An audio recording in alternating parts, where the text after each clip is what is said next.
How does the Electoral College work? Well, you see, people vote, and then the majority of those votes get boiled down into smaller votes, which are then counted as electors.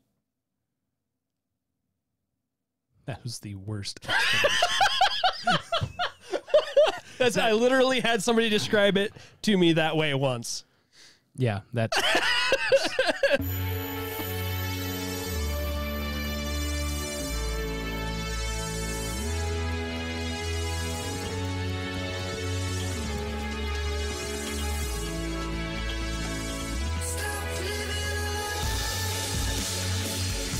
When things are wrong, I'll be by your side.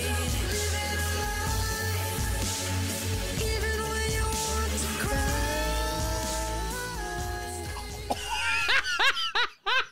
cry. Right in the nose. Take a ball to the schnoz. No, I liked your other place better. You missed more often there. That's all right. Someday we'll have a new place, and I'll probably miss more often there, too. Yep. Welcome to the Naked Apple. Yeah! We are broadcasting live from a new location in Chicago. Yes. Mm-hmm. Right next to that bakery. Yep. Mm-hmm. On 3rd. Yeah, that one. Yep. Right on the corner.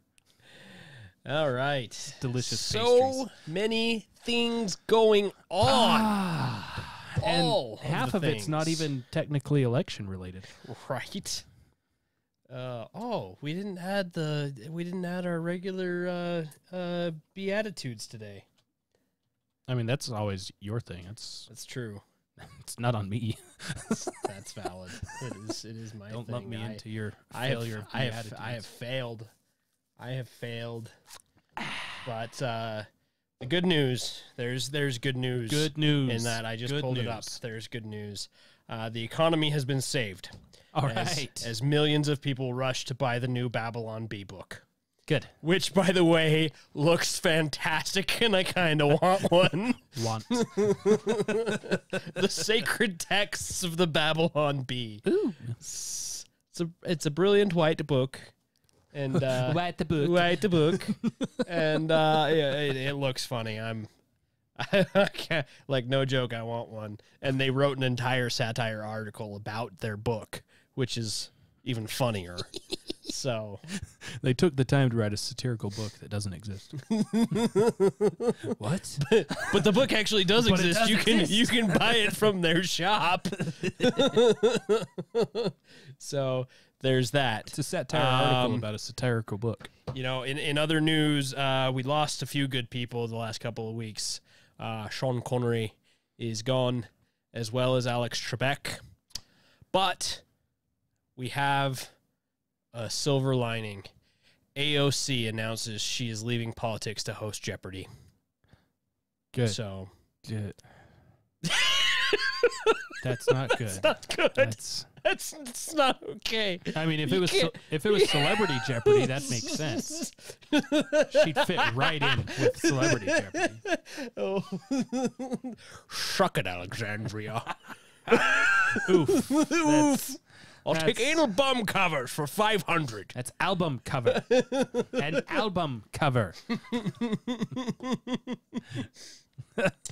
That could get bad quick if I keep going down that road. Yes, it's already teetering on sour. I'm going to get reported one of these days for a joke I make. Woohoo! I know it. It's just a matter of time. The E is silent. Yes. Much like Governor Cuomo should be. Absolutely. Yeah. So, absolutely. Speaking of the ass hat and time, he had a lovely statement about timing of the vaccine today. Yeah, if you haven't heard, good news. Pfizer says they got a vaccine that's 90% effective. 90%. Wow. That's actually quite a bit. That's actually like amazing. A lot. Basically double what the flu virus is. Flu vaccine. Yeah. But Cuomo assures us that it's bad news as well, because he's cool like that. Dipstick. Dipstick. Where is it? There it is. It's he was in an interview with was it George Snuffleupagus or something? Who was he talking to? Snuffleupagus? Probably. Let's see. George. Yep. It's George Stiffus Syphilis. Snuffleupagus. Yeah. Stuff it up, Agris. Stefanopolio. But Polish. Cuomo Whatever. says it's good news, bad news, George.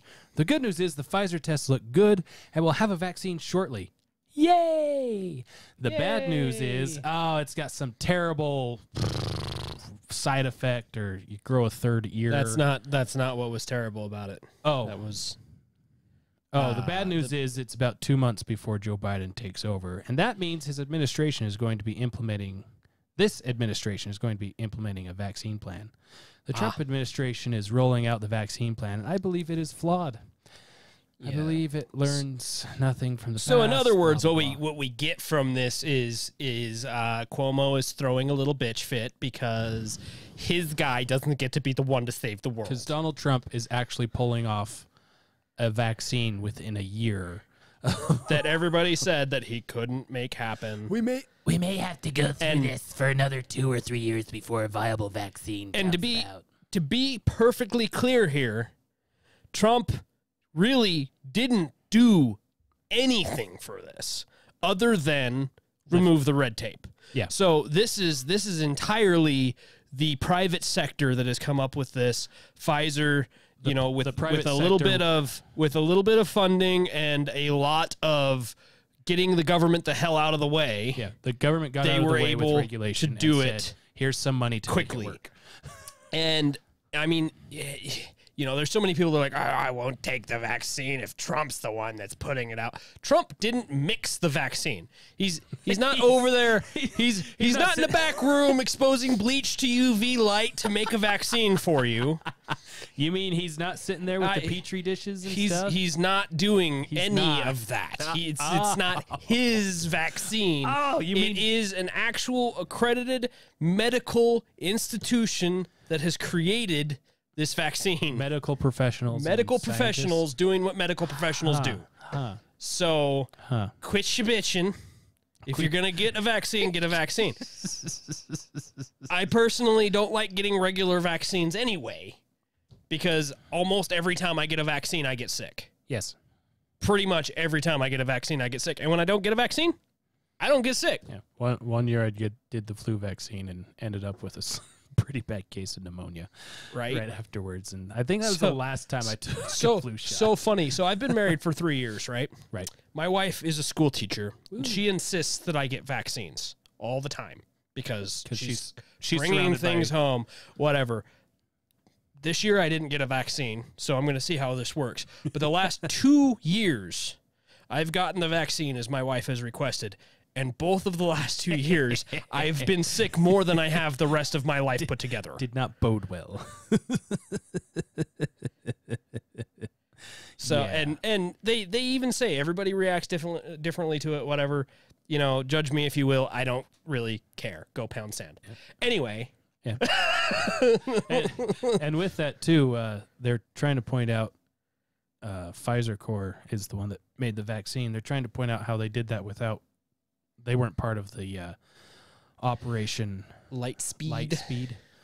But if you can track where government money goes, and you can see that they got money from an executive order that allowed them to receive red tape free funds via Warp Speed. It was Operation Warp Speed. Operation Sorry, Warp that Speed. was my bad.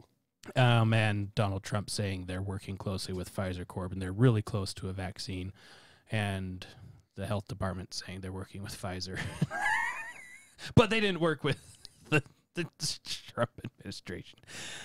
That makes me not want to take the vaccine even more than normal. Yeah. It could be 100% effective, and I take it I would not take it out of spite, just because of Cuomo and Pfizer being weird.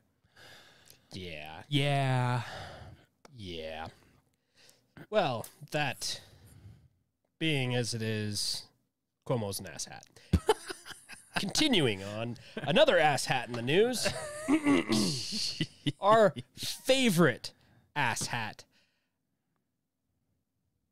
I was going to try to find some way to put ass in her name, but yeah, it's the same thing. So, Alexandria Ocasio-Cortez. Everyone loves her. Ocasio?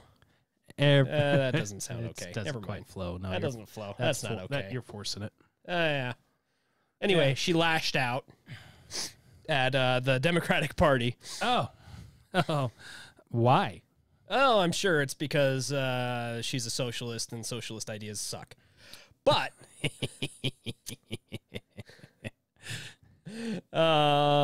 let's see here. Where does it say here? She might depart politics is her threat. Oh no. You know, Please, so no. there's several mixed feelings about this, but my main feeling is Sorry, what was that? it was Oh. yeah, one more time. Stop. Don't. Stop, Come back. don't come back. Don't please let the door hit you on the way out. And Y'all don't come back now, you hear?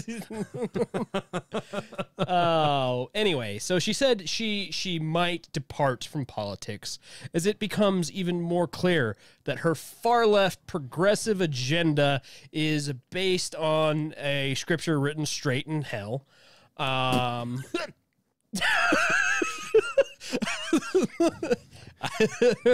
Good doctor almost leaped out of my mouth to confirm what you just said.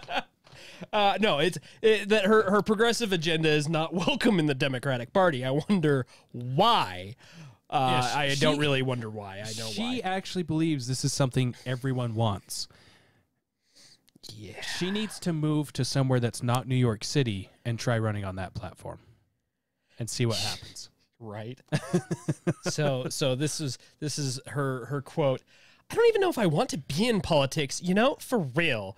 In the first 6 months of my term, I didn't even know if I was going to run for re-election this year. It's the incoming, it's the stress, Oh, honey.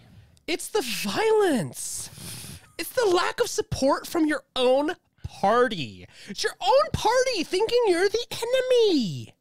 But I'm serious when I tell people the odds of me running for higher office and the odds of me just going off trying to start a homestead somewhere, they're probably the same. Start a homestead. It's didn't even know exactly what was in your In seat. order to start a homestead, you have to have children. And Lord bless her family. Lord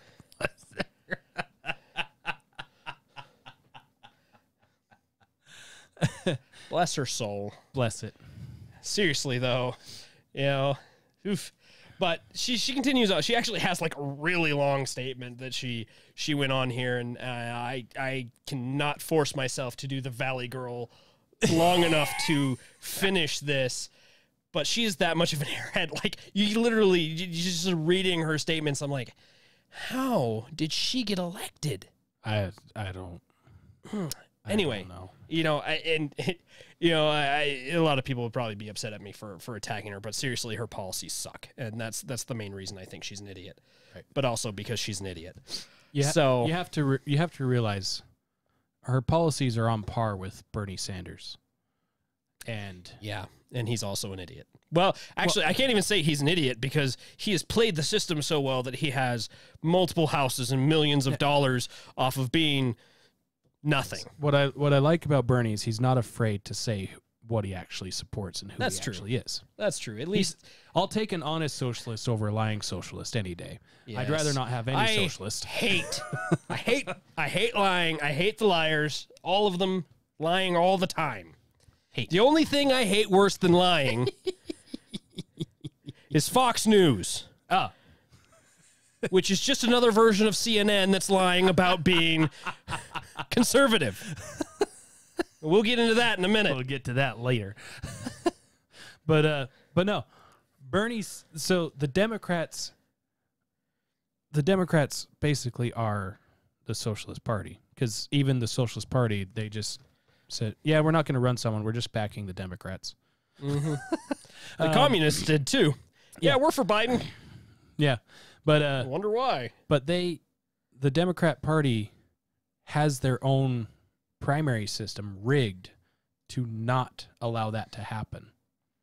Because Bernie Sanders was winning against Hillary Clinton with all their primary votes and everything.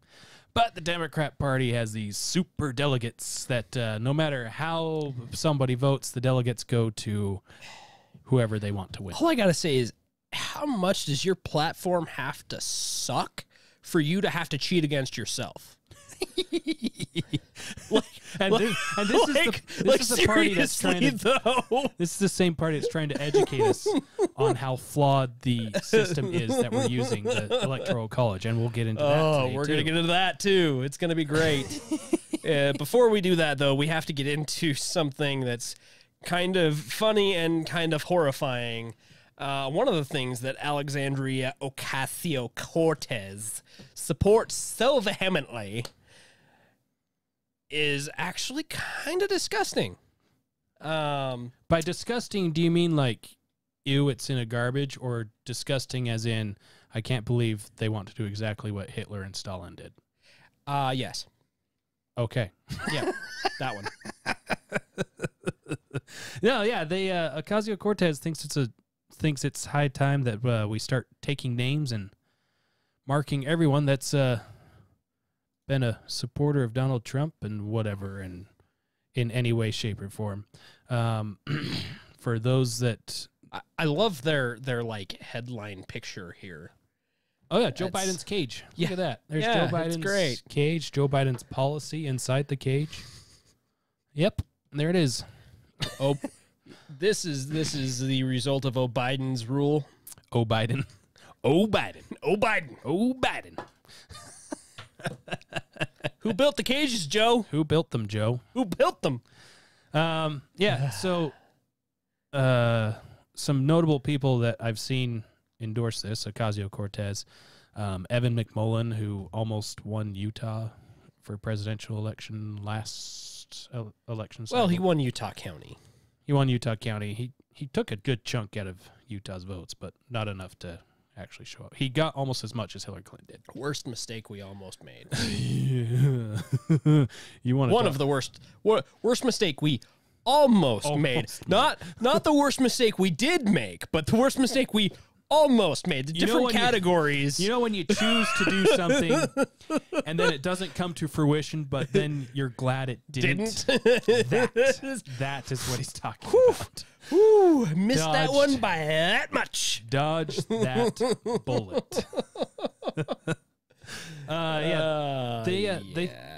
They think something called the Trump Accountability Project is a great idea. Remember what they did, and it's a picture of makeshift cage fence thing and all the immigrants stuffed in the cage, because that's Trump's policy that he adopted from Barack Obama, so therefore it's Trump's fault. Anyway, they say we must never forget those who furthered the Trump agenda. We should welcome in our fellow Americans with whom we differ politically. Oh, we should welcome them. We should welcome them. But those who took a paycheck from the Trump administration should not profit from their efforts to tear our democracy apart. We're not a democracy. So, good, tear it apart. The world should never forget those who, when faced with a decision, chose to put their money, their time, and their reputations behind separating children from their families. We didn't, because it's not true. Encouraging racism, false, and anti-Semitism. He moved the embassy of Jerusalem of Israel to Jerusalem, which is the capital of Israel. Mm-hmm. Pretty much every other embassy we have is in the capital city of that country. Mm-hmm. And the Jews and the Israelis praise Donald Trump for everything he's doing for them. Yeah. But he's anti-Semitic. But he's anti-Semitic. And negligently causing the unnecessary loss of life and economic devastation from our country's failed response to the COVID-19 pandemic. Lies, lies, lies, lies, lies. If you want to hear more about them, go back and listen to our Liars episode because we cover this in detail, but nowhere near the detail that actually exists. I gotta say, though, it does warm my heart to actually look at their Twitter. Does it? It does. They only have 4,800 followers. Well, I mean, they just started this. I mean, November, yeah, so, yeah. week or two. Yeah. But so far, only 4,800 followers. So Hopefully that stays low. They say coming 'Cause together... that's kind of disgusting. Yes. They say coming together starts with acknowledging the truth. These individuals have shattered laws... Negative. No, and norms that hurt our democracy. We're not Not a democracy. Including right now, as they use the levers of government, DOJ, GSA, and state office officials to subvert the fundamental underlying tenet that makes America what it is, the peaceful transfer of power from the loser of an election to the winner. I think actually right now is the moment that we should bring up a little bit of history. A little bit. Just a little bit of history here. A little bit. Yeah. While you're getting that ready, hold on. We should not allow the following groups of people to profit from their experience. Those who elected him, which is individuals who worked for the campaign, Republican National Committee, and affiliated organizations, and contributed to undermining confidence in the American electoral process. And so if you posted anything about maybe we should wait till all the votes are counted, you're on this list. Yeah. Those who staffed his government, that's fewer of us. Those who funded him. If you donated at all to any of his stuff, yeah. You're on the list. Yay! Lists. Yay, lists. So we can unite together. We love lists. We like being on the lists. So some history, you say? Yes, so we're some history. So referring to the peaceful transfer of power, obviously we have the whole kerfuffle in 2016 where Clinton refused to give her own concession speech. And then... Oh, that's right. You know, didn't give her own concession. You forgot about that?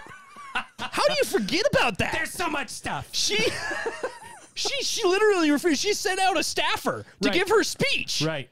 Because she refused to admit that she lost to Orange Man bad. She went she took a page from Cornwallis and sent someone else to deliver his sword. And there's the lovely little tidbit she gave, what was that, a month or so ago in an interview where she basically stated that she never lost to him yet again. And told Joe Biden to never concede. So you want to talk about a peaceful transfer of power. If that's not the pot calling the kettle, well, black.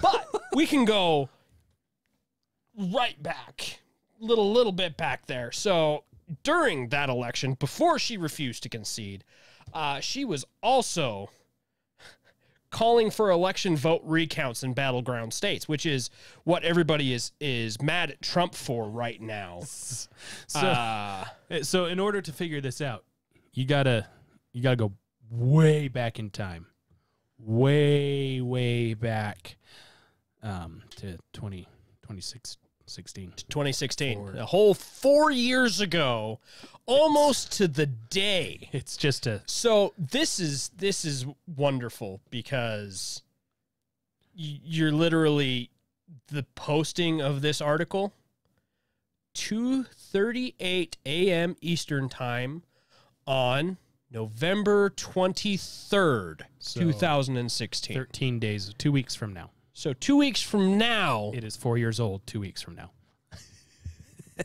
2 weeks from now, essentially it would be the equivalent of us not starting the recount until 2 weeks from now. So it's she was urged to call for vote recount in battleground states. Yeah. And this is just one. So what sparked me to dig this up was scrolling through my Book of Faces feed. Whoopi Goldberg was saying that something about Donald Trump should concede because we never did anything like this before. So I did a quick Google search. I typed in Hillary Clinton concede, I think. Hillary Clinton concede. Or something like that. And this was one of the articles pulled up from The Guardian. And this, so usually what I do with Google, when I'm trying to find a result of something that's relatable to today, is I use the special tools of Google to filter out my search so it doesn't include results of today, especially pre-Donald Trump being president. And you can find CNN, MSNBC, all these mainstream things with the exact headlines like this. Hillary Clinton urged to call for election vote recount in battleground states. Alleged irregularities in key states of Michigan, Pennsylvania, and Wisconsin. Those three sound very familiar. Prompt demands for audit amid concerns over foreign hackers. Now, let's fast forward this headline 4 years, shall we? Oh, wait, there's one more better. Let me add this right here. So almost down towards the end of the article. Down here towards the bottom. Yeah, right after the video of the weird women singing. Okay. Or crying, whatever. The person who received the most votes free from interference or tampering needs to be in the White House. It may well be Donald Trump, but further due diligence is required to ensure that American democracy is not threatened. This is from Chalupa. Huh. Alexandra Chalupa. Now, we haven't really talked about this, but she is wrapped up in the whole Biden stuff. Ah, Alexandra Chalupa. Yep. She's Yes. she was The sponsor from Taco Bell. yeah, she's Yeah. if I remember right, her and her sister are from Ukraine or something like that. And we're hey. feeding information, but Ukraine, huh? yeah, that's they're tied into the Biden stuff. Huh, that's interesting though. The person who received the most votes free from interference or tampering needs to be in the White House. Huh. Yeah. Oh, Huh. but there's no way that there was any kind of shenanigans going on with the vote, despite the a statement from, is it Podesta?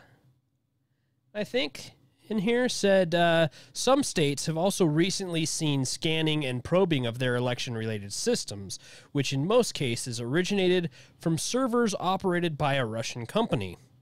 However, we are not now in a position to attribute this activity to the Russian government.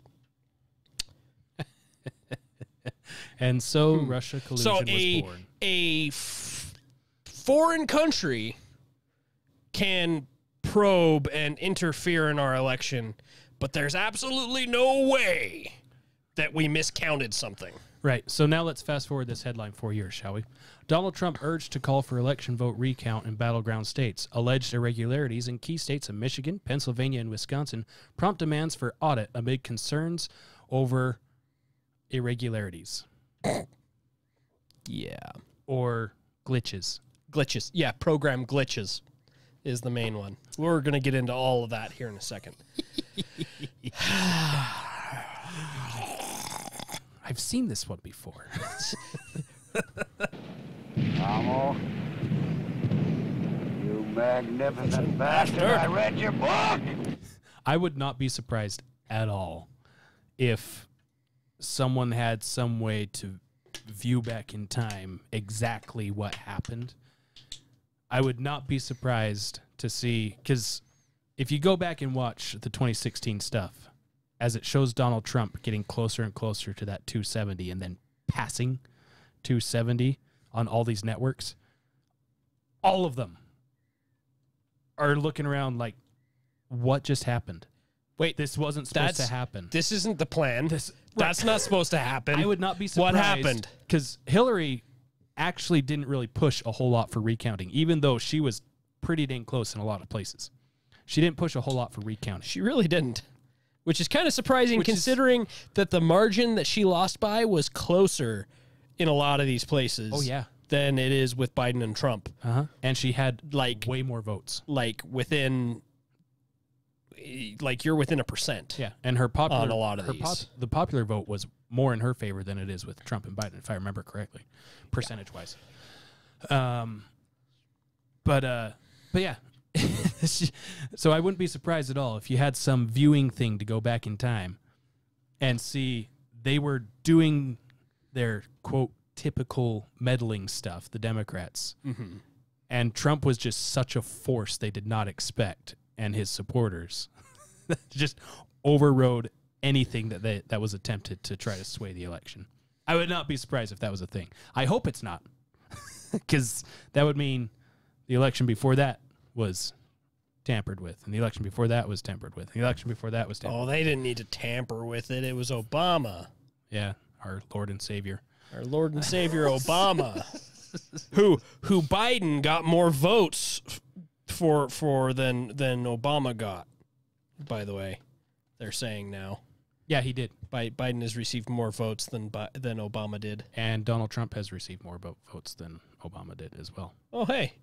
In the same election? In the same election. Both of them received more Both of them votes received than more votes. than Obama did. So That's Obama is now interesting. number 3 on the list. In one election. he In goes one from 1 election, to 3. you were surpassed by both candidates. Congratulations, you lost to the loser. Well, at least he wasn't surpassed by, a third party or something. That would be weird because that'd be way more people. Way than could too actually many vote. people. Well, I mean, depending on the county that you look at. Yeah, there were some counties reporting 200 some odd % people voting. Yeah, just a couple. Anyway. What? I mean, I guess that actually kind of goes into this other one in Michigan. Yeah, since we're we here. could segue right there, but We had a plan. we did have a plan, and we have it's now gone shuffled the deck. Yep, we're shuffling, shuffle. So this really does go right into this though, because I mean we're talking about there's no shenanigans, whatever, right? Okay, so there's already been a discrepancy that has resulted in a actual flip of.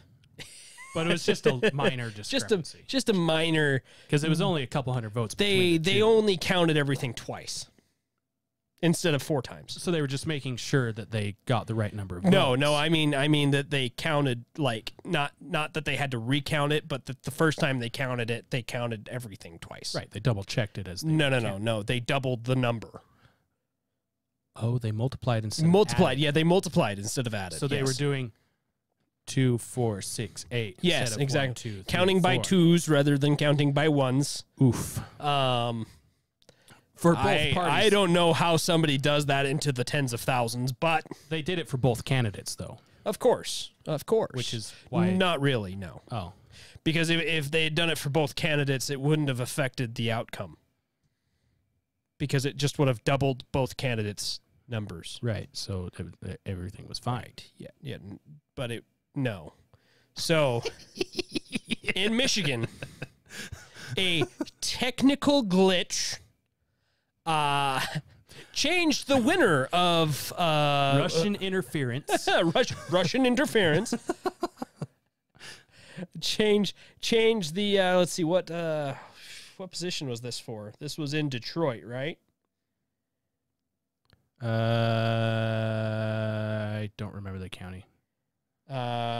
Rochester Hills. Yeah, Detroit. It's Detroit. Okay. Oakland County. The total from 7 precincts in the city had been reported twice.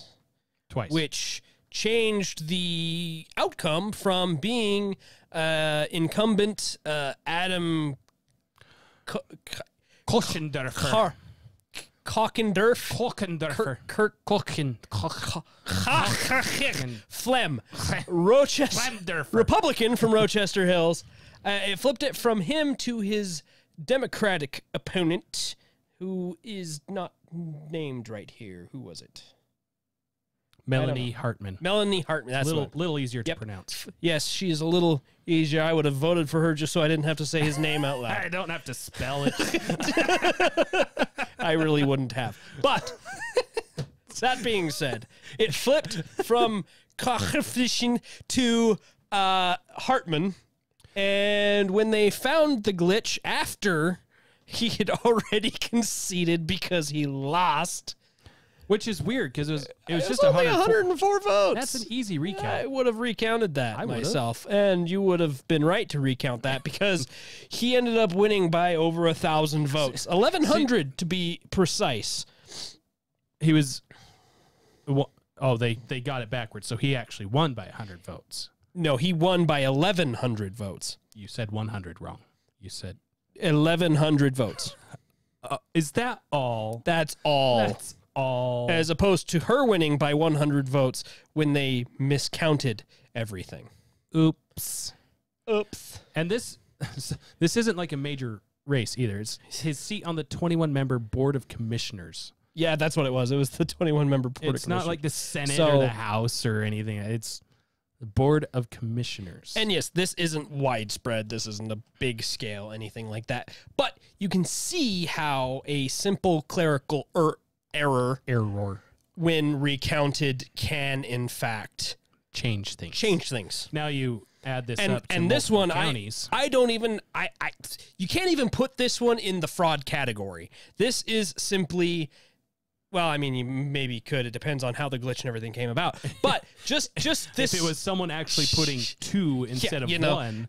But just going off of what's here, there's no real evidence of fraud. It was just a mistake. Mistakes happen, especially on a wide glitch. You get the wider the scale that you are attempting to wrangle, the more cogs you put in the machine, the greater chance of failure you put in. Exactly. So, and little things add up. So, do I think that there was mass voter fraud? But could there be some pretty big discrepancies that could turn things around in some of these states? Yeah. Oh, yeah. Easy. And like Mike said, it could be just a simple glitch in the system, software thing that's what's being looked into for most of Wisconsin, I believe. Most of Wisconsin and Michigan and Pennsylvania and Georgia, Nevada, and all of these states. Like all of the states. Because they found that, oops, this county that normally goes Trump went Democrat. We don't know why. Oh, wait, here's this software glitch. Actually, all the votes actually are supposed to go the other way. The really fun thing here with this election is there are so many things that are like precursors, and it's almost like the superstition type things, but it's these things in the past have added up to a win, whatever, right? So you have one, we flipped. The Republicans flipped seats in the House. A lot of seats. In the House. They were supposed to lose seats in the House. Never in a election history that I remember that I know of. I'm trying to think. There might have been I don't know that one for sure. I'd have to look it up. It is rare, but hardly ever do you flip that many seats in the House and lose the presidency. Because we're going to go into this in a little bit, but the reason why is because the electoral votes come from the districts in each state that make up the House of Representatives and the Senate for this whole state. But yeah, the whole Senate for the whole state. But yeah, that's where that all stems from. So if the House is flipping in a direction, this is not the only thing, right? But just from this, if the House is flipping in a direction, it leads one to believe that that's how the Electoral College is also going to go. So you have that for starters. Then there are 19 counties in the country that since 1960? Yep. Since 1960, they have had a 95% accuracy rate of predicting the election. The majority, whatever the majority of those counties go to, whoever wins the majority of those counties wins the election. Before 1960, they were 70%. So if 70% of them voted for a particular candidate, that candidate won. Uh-huh. So this year, 18 of the 19 went for Trump. But he's losing. And then you have the, I think it's Ohio and Florida combination. Whoever wins those two wins. Whoever wins those two wins.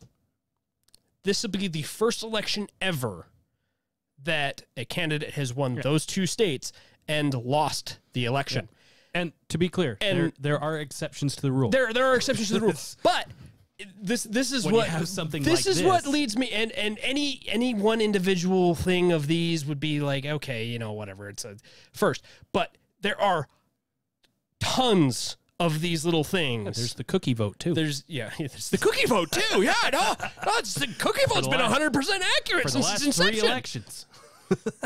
But no, like it's the like the probability of the stack up. You know what I mean? Yeah. Like you get all of these different things, and any one of those things happening in an election, okay, whatever. But all of them happening in an election, lining up. All of the stars are aligned, but we can't do this ceremony quite yet. right? You know, and not to say that it's any proof of anything at all. It's just kind of interesting to look at. But at the same time, it's like there is enough irregularity and enough reasonable doubt that it is worth just giving it the time for them to look into it. Yep. And you are fooling yourself if you're thinking that Joe Biden and his campaign would not be doing exactly the same thing, right? If the tables were flipped. Oh yeah, exactly the same thing. They do exactly the same thing, or they might not if it's actually fraud and whatever intentional mishandling of stuff. Then they probably wouldn't do that, because yeah, we'll get to that later. Never mind. Yeah. Yeah. So the Electoral College. There's new calls for that to be abolished. It was started after 2016 because Hillary won the popular vote. It started before that, but it really gained fire. A lot of steam. It gained a lot of fire there because Orange Man bad. They've been saying that every time a Republican has won without the popular vote in the last 50 years. Selected, not elected. They've talked about, yeah, exactly. They've talked about abolishing the Electoral College because nobody understands what the Electoral College is. My favorite thing that people have berated the Electoral College with lately is this, well, it's minority mob rule. Do you understand what the hell mob rule is? Like, seriously? Do you get it? Because you're spouting words. 2 words together that do not connect. You're making these sentences out of words that you obviously don't know the meaning of. Like evidence. You keep shouting, no evidence of fraud. Like, you don't obviously know what the word evidence means. Either that or you are purposefully lying, because evidence is very simple. It is literally anything that points to a possibility of something being amiss. That is what evidence is. So an affidavit is a legal document that is considered evidence. There is lots of affidavits which are evidence of fraud. So there is evidence of fraud. Yeah. And if you say there is no evidence of fraud, you are either misinformed, lying, or you don't understand the words you are speaking. Or ignorant. Those are really the only options. And also, if you're lying on an affidavit, you're in serious trouble. Yes. That's evidence of a different kind of crime. You're falsifying evidence, basically. Exactly. Actually, I'm pretty sure that's pretty close to the right charge. So, anyway, continuing on. I derailed the... So part of the push for this, for the two of us, for me especially, I noticed after we did the show, recorded the show last week, Mike was reading off something one of his Facebook peoples posted of the history of Electoral College or whatever.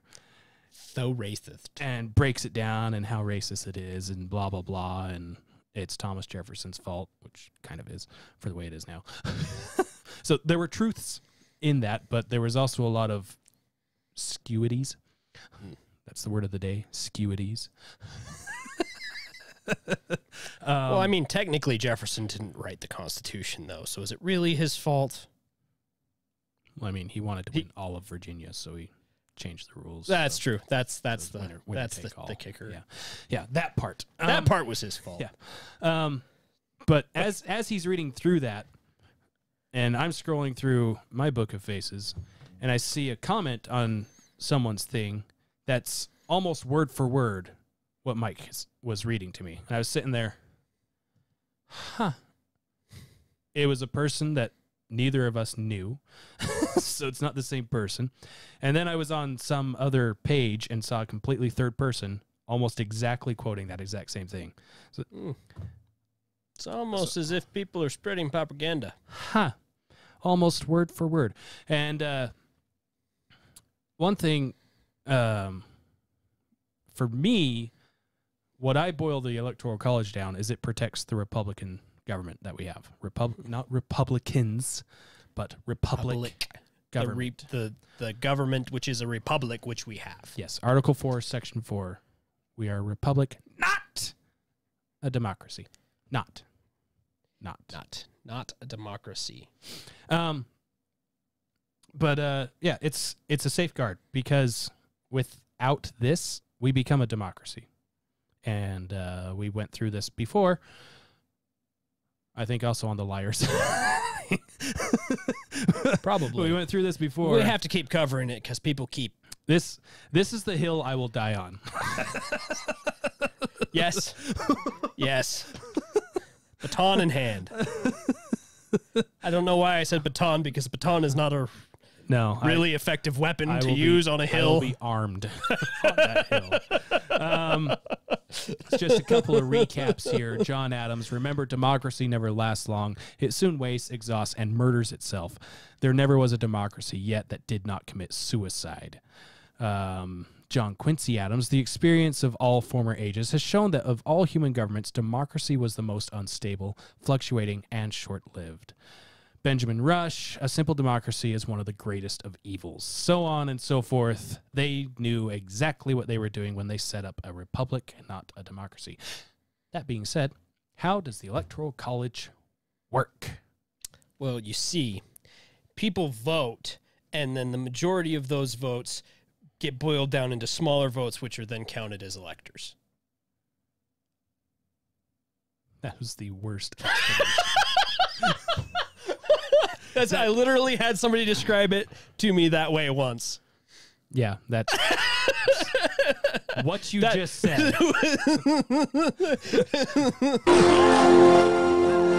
Mr. Madison, what you just said is one of the most insanely idiotic things I have ever heard. At no point in your rambling, incoherent response were you even close to anything that could be considered a rational thought. Everyone in this room is now dumber for having listened to it. I award you no points, and may God have mercy on your soul. Okay, a simple wrong would have done just fine, but No, not for this. Not for No. this. Not for this. No. Again, this is the hill I will die on. Yes. One of the hills I will die on. I'm going to spread myself over multiple hills. I've got a lot of battles to jump back and Most forth likely jumping out of a plane. But because I can't stand on all the hills at once. But I will try. So the Constitution lays out how the electors are to be chosen, or where the number of electors come from. 538 is currently the number of electors because we put a cap on the number of... But that's anti-democratic. Yeah, sure. Except for the amendment that makes it so. So technically, no. Because that means 2/3 of the states said, yeah, that's a good idea. What? They had a supermajority? Huh. Huh. But yeah, so 100 of those electors come from the 100 senators that are sitting in the Senate, the 100 Senate seats in the Senate. And then the other 438 come from the representatives from all of the states and Washington, D.C. Washington, D.C. gets 3 representatives and it is not supposed to have more representatives than the lowest state. It gets 3 electoral votes, sorry. And not to have more votes than The smallest state. Than the smallest state, which is Wyoming, which has 3. And Alaska, which also has 3. Well, Wyoming has the smallest population. right. So, Yes. and they decided to put a cap to that, which I have mixed feelings on because they put a cap on representation, but we have like 1,000 representatives in there. Yeah, right now. because that was the farmers trying to impede the populous cities from being able to countermand their directives. Oh, all of the farmers. Yes, all the farmers banded together All of the farmers to ensure that the cities couldn't. were able to convince Yes. 2/3 of All the entire farmers. country. Yes, the people in flyover country said it so that it would favor them. They were able to convince the coastal areas Yep, all of them. to put a cap on their representation. Yeah, I know it sounds silly when you say it that way, doesn't it? It's literally how you sound to me when I read your comments because I can't even respond because what you said was so idiotic. Yeah. So I'm trying to think of how best to go about this. I'm in rare form tonight. This is great. This is great. Can you tell my give a damn's busted? Yeah. So the way it was intended to work. So the original intent of this before Jefferson did his thing for Virginia. The way this is intended to work, and we actually did this with the 2016 election. The way this is intended to work is each congressional district is an electoral vote. Right. If a candidate wins that district, they get that vote. Right. So where we used to live in Utah, they have 6 electoral votes. They have 4 for each Congress, or one for each district. One for each congressional district. Right. And then 2, 1 for each Senate. And the popular vote of Utah is where the Senate votes go, the 2 electors representing the Senate. Those go to whoever wins the popular. The 4 congressional districts, however, could be split. Go to whichever one wins the district. To whichever one wins the district. Right. Yes. Which in theory would be... Which makes sense and is intelligent. Yeah. I think it's the 3rd district that has Salt Lake City and Park City and all those. That's the most likely that would go blue. Because that's just the demographic of that district. I want to say it's the 3rd. It might be the 2nd. Yeah. Anyway, so if that was the case, if that district went... Is it not the 4th? The 4th is the west side Oh, yeah. of the So valley. the 4th is... Okay, so it is... I think it's the 3rd. Let me look. All right. Utah. I'll figure it out. You keep going. So if that was the case, then for like this election, for example, if that was the case, Donald Trump would get 5 electoral votes from Utah, and Joe Biden would get 1 electoral vote from Utah, instead of Donald Trump getting all 6 votes from Utah. That was how it was originally intended to be. And if you do that across the board, California has 55 electoral votes right now, I believe. And it would be possible that Joe Biden actually wins 40 of those and Donald Trump wins 15 of those. And so that kind of spreads out your representation more so, instead of winner take all. That was the original intent. So if you want to fix the Electoral College and have everything go back to that, District 1. District 1. So District 1 includes North Salt Lake and Park City. District 4 includes the rest of Salt Lake and then, like, Utah County. Right. And down through the populous area of And then Provo, desert. Spanish Fork. And then District 2 and 3 are the, like, bottom. is everything else. Everything else that doesn't have anything in it. Sorry, St. George. Sorry, St. But if I had a lot in St. George and a lot in hell, I would sell the one in St. George and live in hell. You're not wrong. Same thing with all of Nevada. All of it. Just that whole. That You just entire gestured toward all of me. region. Yeah, so that's how it was intended to work. And by doing that, by doing something like that, it forces candidates to not just appeal to the populous center of a state, but to appeal towards a broader audience of things. So in Iowa, for example, the Iowa farmers favor Trump a lot, and so the state as a whole went towards Donald Trump.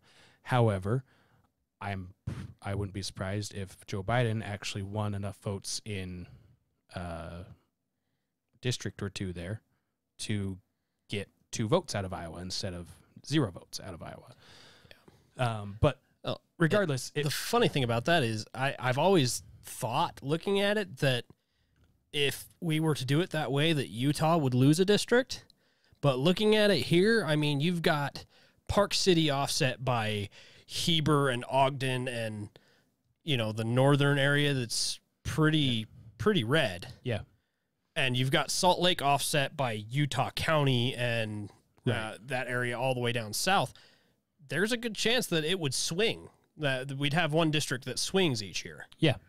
So Yeah. that'd And be interesting to see. And it would eliminate battleground states and give you battleground districts. So the candidates have to appeal more to people of specific districts. Which would be awesome, because then they would show up to more than just one place in the states. They wouldn't just in go order to win their votes. They wouldn't just go to Iowa. They wouldn't just go to Ohio. They wouldn't just go to Florida. They wouldn't just go to Texas. They would end up going to Reno, Nevada, or they probably wouldn't go to Reno, Nevada. But Nobody wants to go to Reno, Nevada. but they go to in California. Or Wendover. You'd have the Republicans showing up more in California to try to garner support to not only the counties that usually vote red in California, but some of those counties where the red and blue meet. Those would be considered battleground counties, because you're going to have more of a mix there of ideas. And it would make your vote count more because it's a smaller scale. Yep, it's a smaller scale. So you want to get your vote to count more. Let's move back to that. Yeah, and doing that, and you can do this. You can look up in 2016 votes via the congressional districts, and it'll show you how each congressional district voted. I'll just pull that up real quick. Actually, I have the technology. We have the technology. And Donald Trump still won via that. Dun,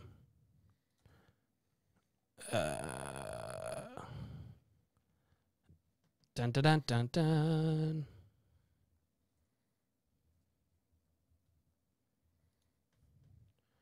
Election by districts. Let's see if it has it here. This one. This one. Do. Oh, look at that. So look at that. That's very pretty. So this is actually works really well too. This obviously proves that the main metropolitan areas, they obviously know better what people need, because they're the ones that have to deal with poverty and things like that. Yeah, maybe if they stopped voting Democrat, they wouldn't have to do that. Anyway. So you have here in California on the coast is basically all blue. That's the population centers. It's on the coast. But then you have here some red outliers in California. So that means Donald Trump would, in 2016, if this was done the way it was intended to be, Donald Trump has 1, 2, 3, 4, 5, 6, 7, maybe 8 districts out of California. So he wins 8 of those out of California. Look at the gerrymandering in there. I know. And then you probably can't see my mouse.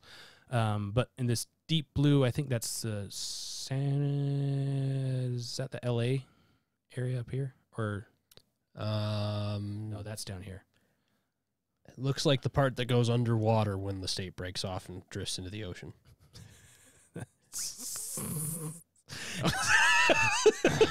Anyway, there's like 20 of them, 20 districts like right here. And it's all, I think it's LA. I'm probably wrong. I don't know the geographic things of. You know, in I about don't 400 know or that. 500 years, that entire section is going to be underwater because of climate change. Right. So Right. But now look over here at Illinois. you might want to move your house sooner rather than later. Right. Look over here at Illinois. You have Chicago and the like 10, Oh, hey. look at 5 that. to 10 districts right here. And then all of this is red. That might be blue or water. I don't know. I want to say That's blue. Um, Because the water's all white That's in, true. in the other That's lakes.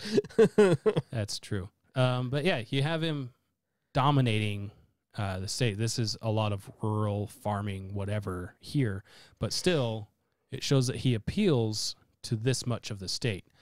And then down here in Texas, you have Clinton winning a good chunk of Texas there, but Donald Trump ended up taking all of Texas because of how it was set up before. Anyways, you break this down, and you have Donald Trump now with 230 of the congressional seats versus Hillary Clinton's 205. And then you add in the states that were won via popular, and Donald Trump has, what was it, 280, I think, 275, something like that. Something like that. But it pushes the Electoral College closer to match a popular vote. It doesn't necessarily mean the popular vote wins because, again, you have all this population right here for California, but that doesn't mean that it's to be so. Right. But to put this in perspective, so the reason why there's the Senate and the House of Representatives is, this is another thing that needs fixed, is the Senate represents the states. House of Representatives represents The people. you, the people.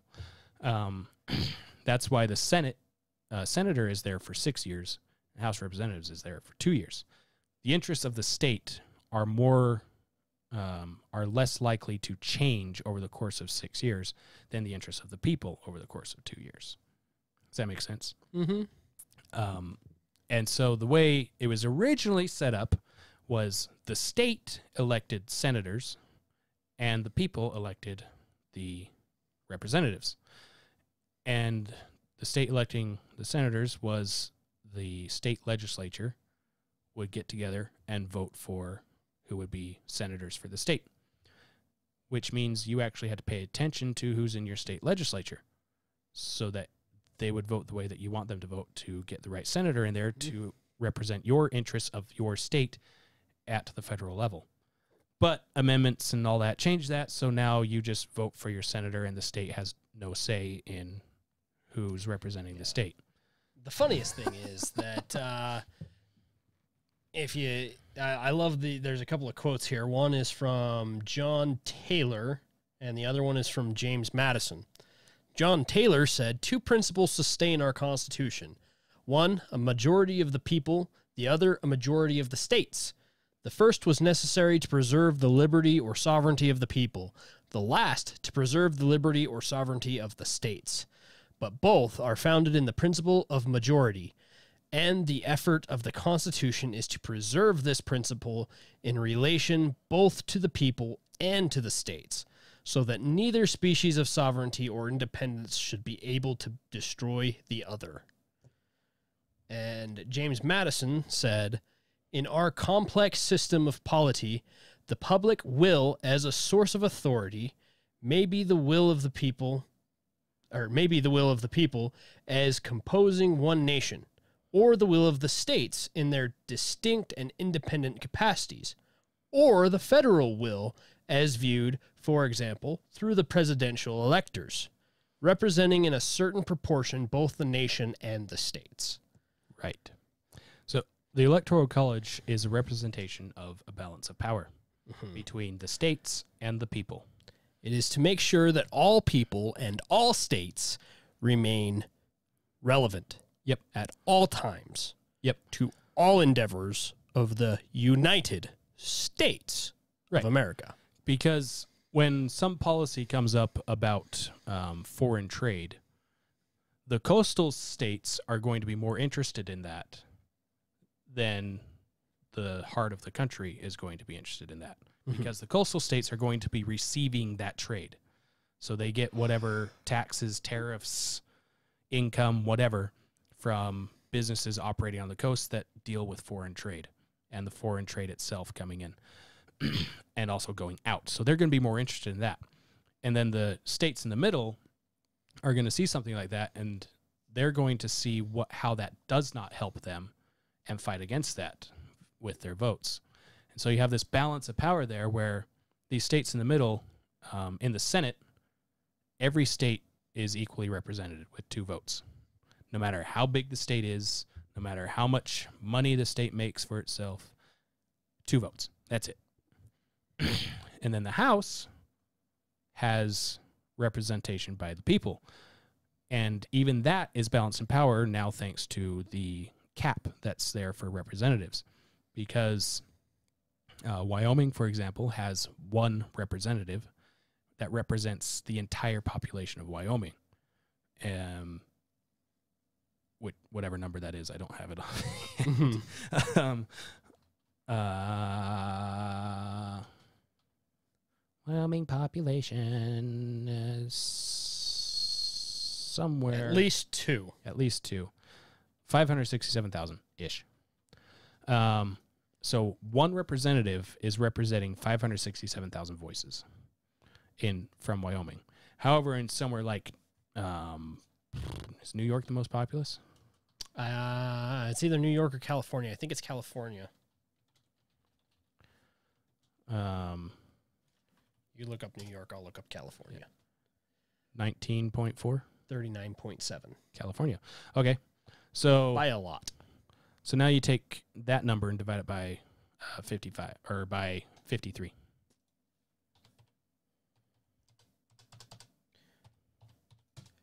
$750,566.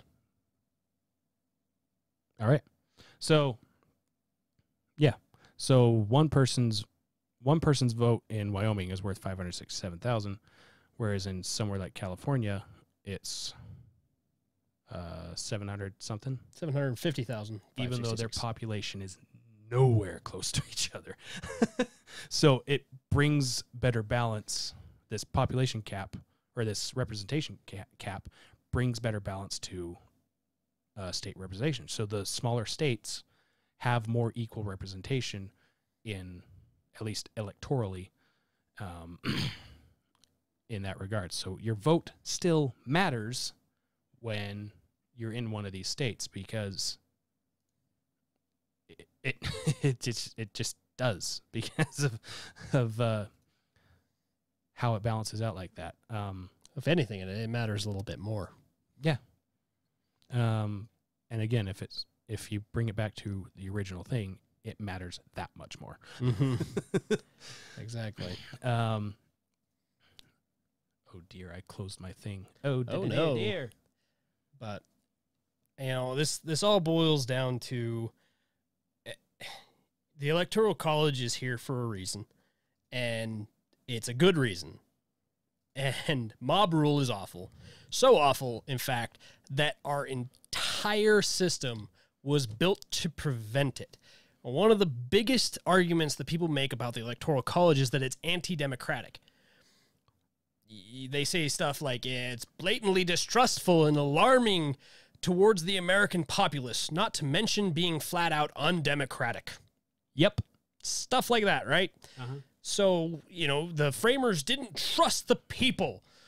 Actually, they did, completely. And you can figure that out by looking at their writings, looking at the things they said, the things they did. Look at the Constitution.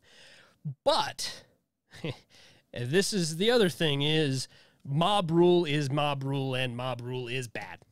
Yeah. Always. So is the Electoral College anti-democratic? Yes, absolutely. In fact, the entire Constitution is anti-democratic. 100%. And so anti-democratic, in fact, that it explicitly says that you cannot have a democracy in the Constitution of the United States. It says no. Well, to be fair, it says the federal government guarantees each state a right to a Republican form of government. If you sway from that, you're on your own. So, and in fact, in order to move towards a democracy, you wouldn't just have to destroy the Electoral College. You would have to destroy several key parts of the Constitution, including abolishing the Senate. Right. Entirely. Yep. Because you're going off of popular vote, whatever, and the Senate is not related to that at all. Yeah. Which, you know, it's not like there's calls for that going on. Wait. Was that actually like today that happened? That's actually It's almost as right if there. It's almost as if they have a plan, and it seems so. You magnificent bastard! I read your book. Almost as if it is. Abolish the Senate. Trends on the left after Democrat Senator Joe Manchin makes pledge during interview. They don't have to win the Senate if they just abolish it. Yep. And that's another thing with all this going on is, you know, Republicans refuse to whatever, and for the last 4 years is Donald Trump stole the election, blah, blah, blah, blah, blah, and we're going to have to do mail-in ballots because reasons, and we're going to have to change this, and we're going to have to change this. Every time the Democrats lose, it's a constant talk on mainstream media and within their circles of how do we get rid of the Electoral College? How do we get rid of this? How do we get rid of that? How do we get rid of the things that make us lose? Mm-hmm. These are the rules to the game. Play by them. If you keep losing while you're changing the rules, maybe try to stop changing the rules and you might win a little bit. Maybe. Maybe. That's a big maybe. Because, like, that was one of the big things with 2016. Absolutely, I remember, was Donald Trump stole the election. He stole the election. All the time. That's all we ever hear. Which is funny because before the actual election night, it was Donald Trump talking about Democrats are going to try to steal the election. Hillary's going to steal the election. And now I'm thinking he was probably right. Point in case. It's just literally everything. You just gestured toward everything. All of it. All of it. The whole thing. But this what's fascinating about this is Joe Manchin is probably the most sensible Democrat on the Senate. Which is it's exemplified by the fact that they're trying to burn him down. It's not a high bar really to hurdle over per se, but the TL too long didn't listen, too long didn't read, TLDL is he basically said he's going to vote principle over party. Just because my party's in charge doesn't mean I'm going to vote with my party. Get rid of the Senate. Get rid of it. You know what I think is funny about that? You know, there's Republicans that say stuff like that, and they get called rhinos. You know, Republican and in Right. name only, right? That's about the limit of it. It's we call them names, we make fun of them, we dislike them, we vote them out. Romney. But a Democrat does it, and suddenly it is not just he's not a dino. It's abolish the Senate. It's why stop with the name when you can just get rid of the system entirely? You know what? I think rather than just calling him names and trying to put somebody else in place instead of him, I think we're just gonna tear it all down. All of it. Just, we're going to take out the walls and rip off the roof and maybe destroy the foundation. I think it's a great idea. Yeah. And a lot of this stems from people just not knowing how this works, which is, I mean, I took civics in Because, high school. minor inconveniences require extreme measures. 15 days to flatten the curve. It's the way we do things. We overreact because it's better than It's the best. just regular reacting. The bestest. So here's a few surveys. Now, where I'm pulling this from, I believe the surveys were done 10 plus years ago. But from recent surveys I've heard and seen before, it's not that far from different. It's probably worse now. We still have so much to cover. I know. So Haven't even got to the election yet, really. Yeah. So almost half of college students do not know the purpose of the Federalist Papers, Oof. and only 40% knew that the Constitution provides for a separation of powers. I took civics in high school because I had to, and I learned this there, even though I didn't pay attention. Over half wrongly thought Hurt that my Thomas soul. Jefferson was the father of the Constitution. This was before Hamilton. So this one might be different because of Hamilton. Unaware that, although they probably don't actually pay attention to that and they only listen to the songs and yeah. I'm not going to miss my shot. Yeah. Unaware that not only did Jefferson not sign the Constitution, but that he was not even in America when it was written because he was the ambassador to France.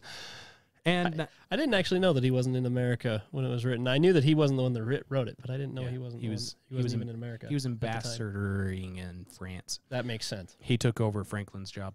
Ah, yes.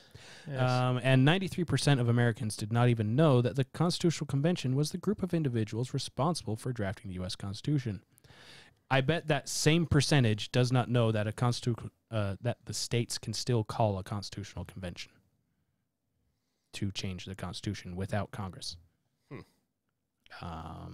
Article 5, I think that is. This is a test on my constitutional knowledge. Right. Are you looking it up? No. Oh, I thought you were typing it up. I bet most of them don't even know what the Declaration of Resolves is. Well, you got me there.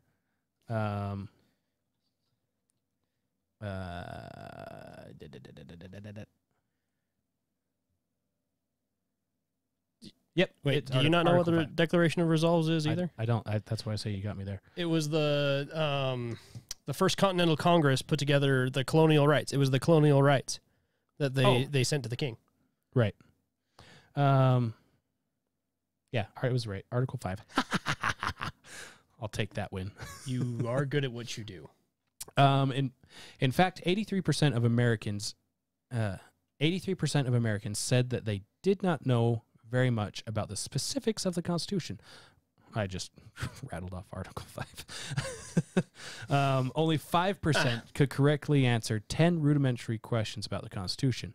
More than half did not know the terms of office for U.S. representatives, 2 years, or senators, 6 years.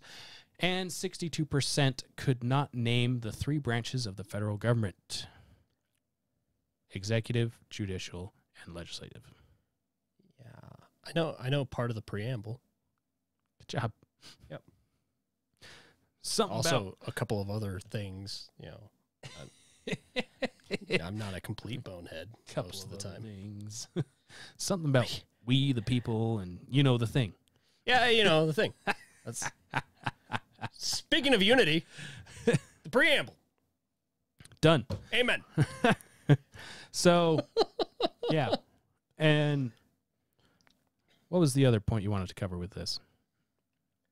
Oh, I don't know. I lost it a while I ago. lost it a while ago. It's gone. It's gone. It's gone. It's gone. It's gone. I don't know. I mean, we covered Jefferson changing it to be... Yeah, it's Jefferson changed it because... yeah, Jefferson was the one that changed it to be winner take all, Mhm. which it wasn't supposed to be, but he did it to win Virginia. Yeah. He realized if he can get all of Virginia, then he wins. So he did. Which is...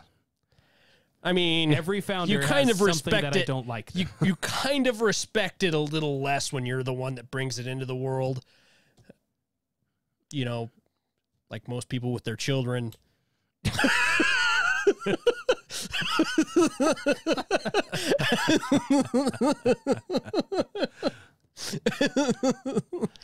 Anyway. Anyway.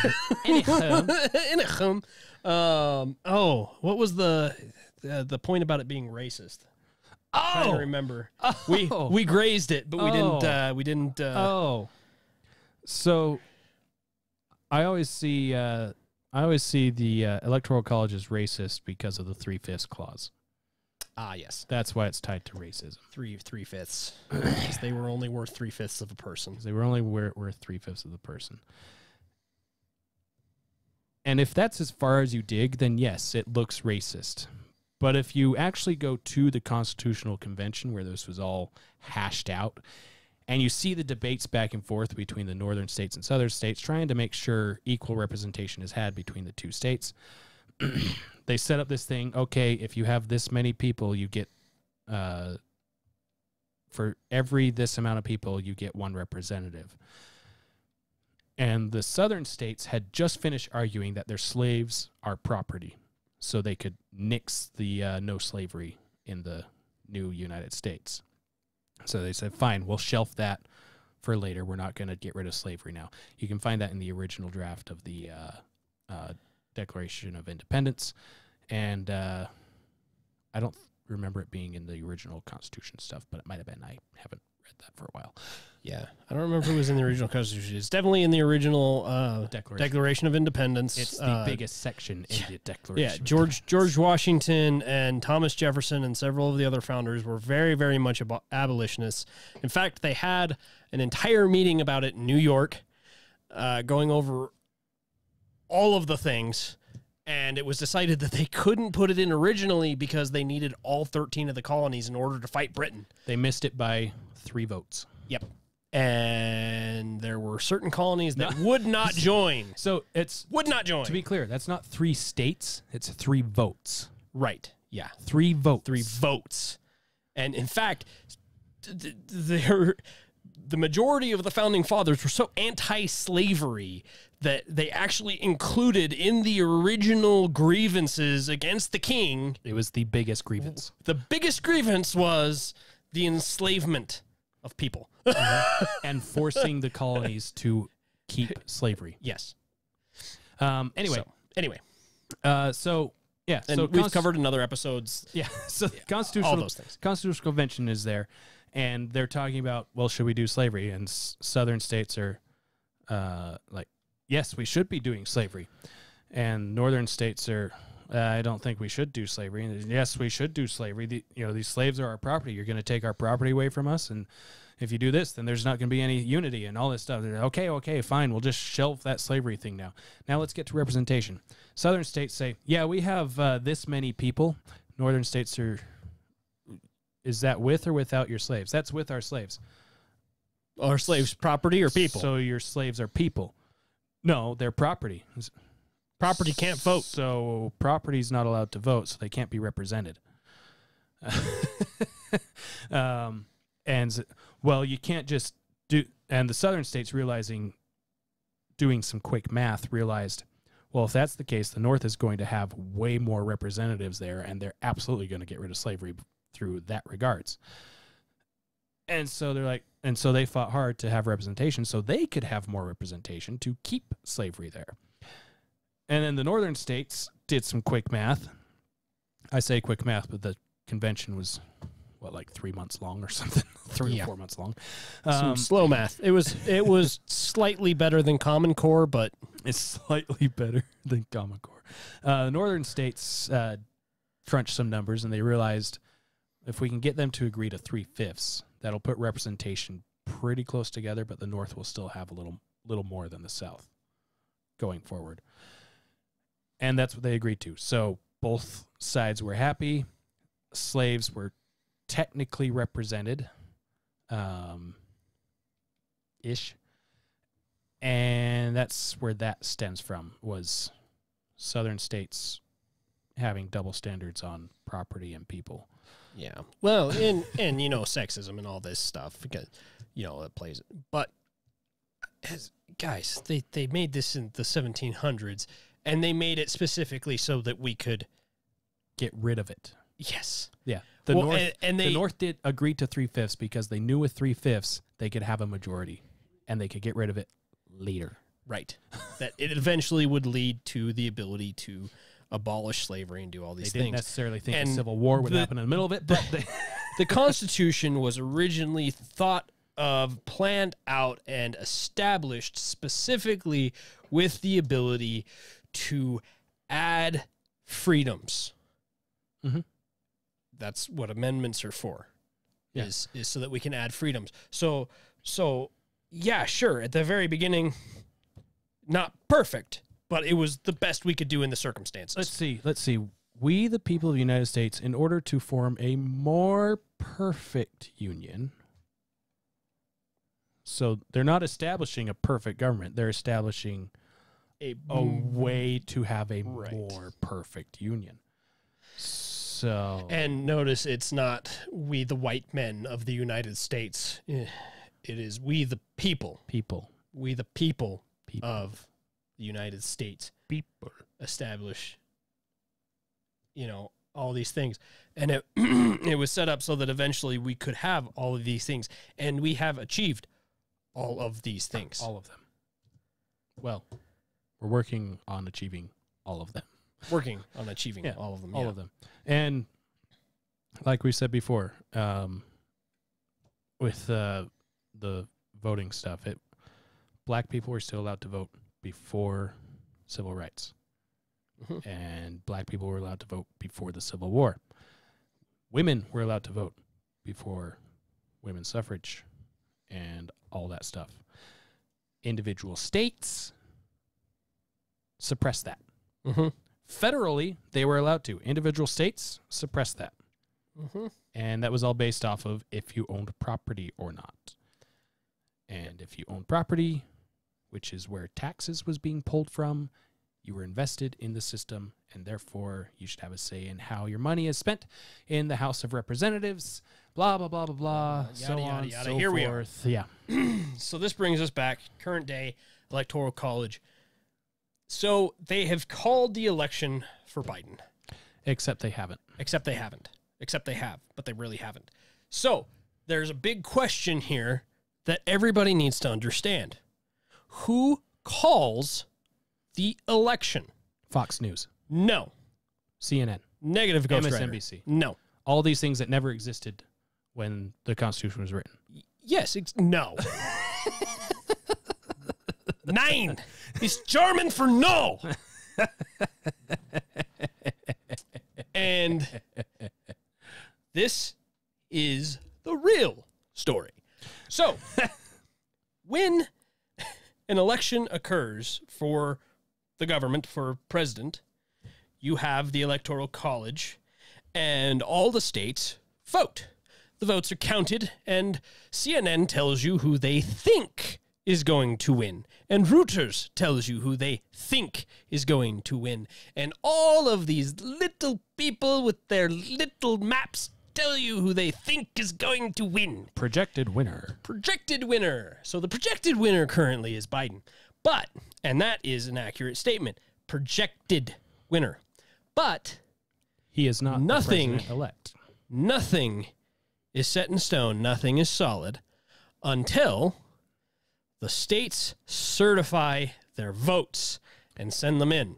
Now, if Donald Trump conceded, then there'd be a better argument for President-elect Joe Biden. Yes, once someone concedes, which usually happens after all of the votes have been turned in, there's no more questions. And they're usually done counting before 1 month. Right. So once all the votes are counted, everything's turned in, and there are no more questions, then usually one or the other candidate concedes.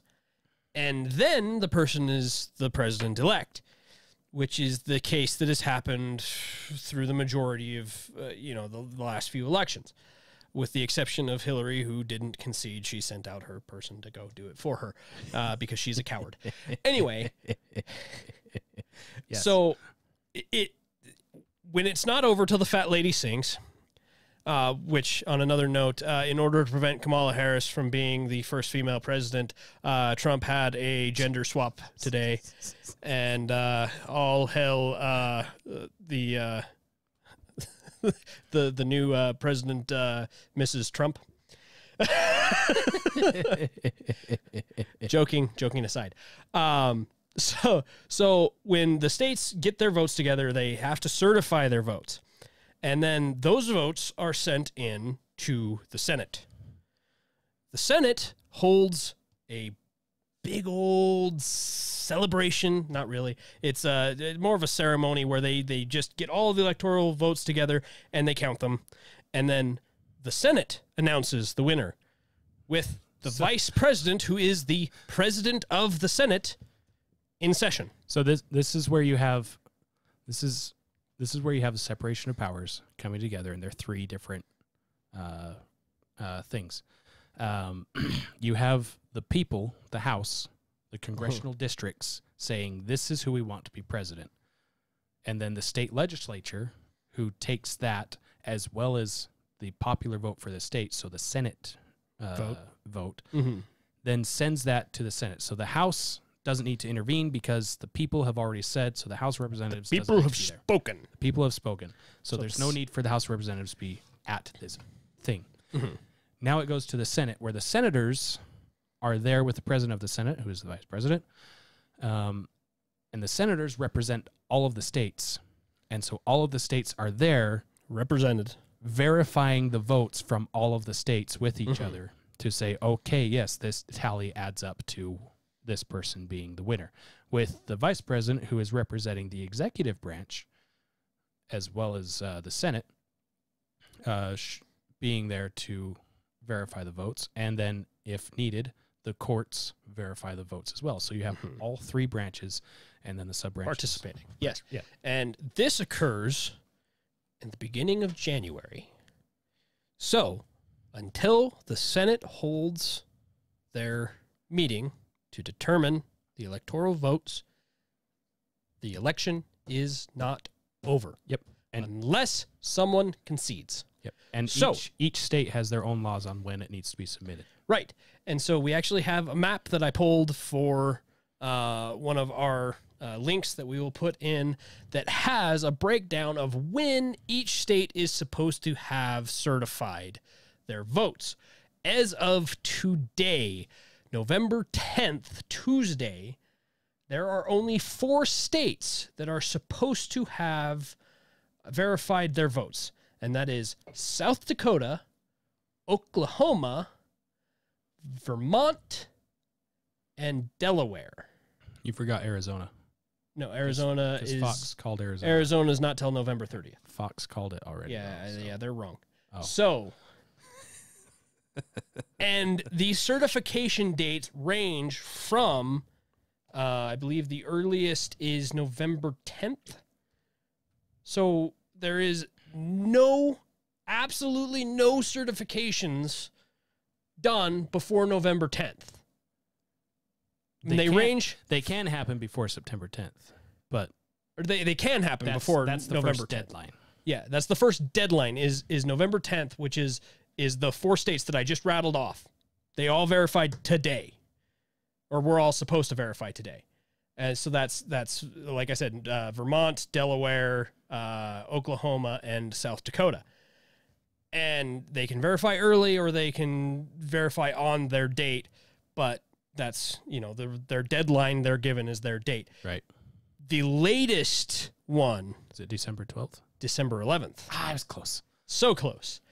But there are also 2 states that don't have specified dates, and that is New Hampshire and Tennessee. So But they still have to be certified. they still have to be before the certified Senate gathers. before the Senate gathers.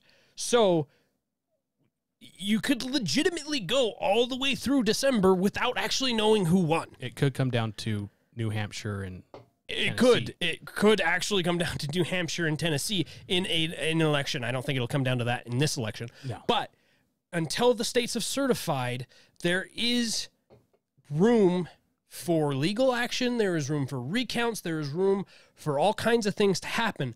So just because a president-elect or a standing president or a incumbent or whatever, just because someone does not concede when the news calls it, does not mean that they are doing anything wrong. just concede. Just man up and concede. Because as of right now, Arizona, Nevada, Wisconsin, Michigan, Pennsylvania, and Georgia all currently have either lawsuits or recounts. Yep.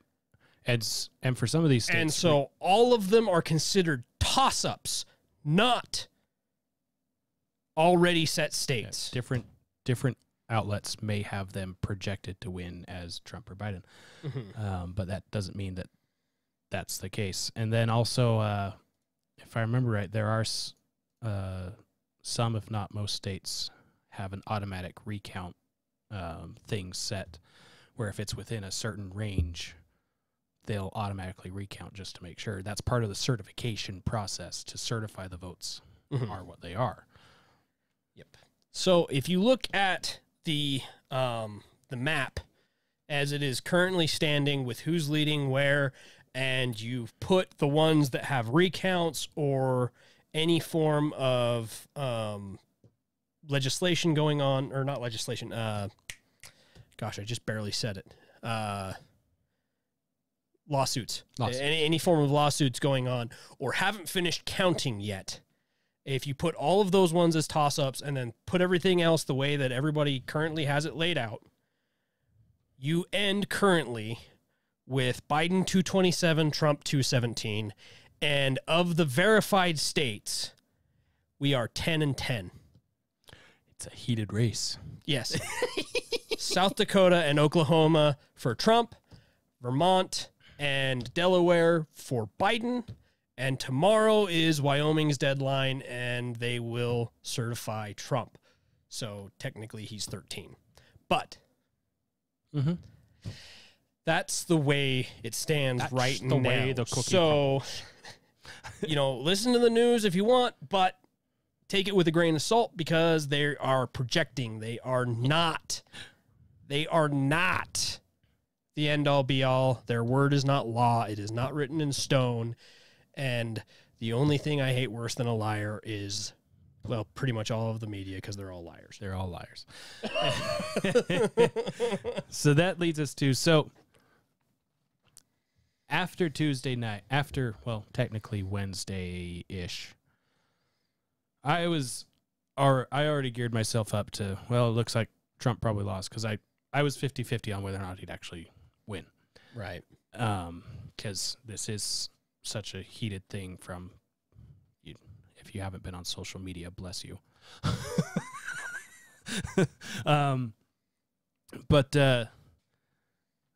But still in the back of my mind was Fox News in Arizona, because the polls close in Arizona. Trump's got like 80% of the votes. Fox News calls it for Biden. One, why? Right. Two, do you know something that we don't know? Three, you're morons. And if nothing else, I hope Arizona flips to Trump, just to spite Fox News for doing that. Yeah. That would be an absolute victory for me. There's so many inconsistencies, and we're pretty much out of time, so we can't really get into all of them. But I mean, across all these states, you have these lawsuits and things going on because there are inconsistencies. There are things that are outside of the normal.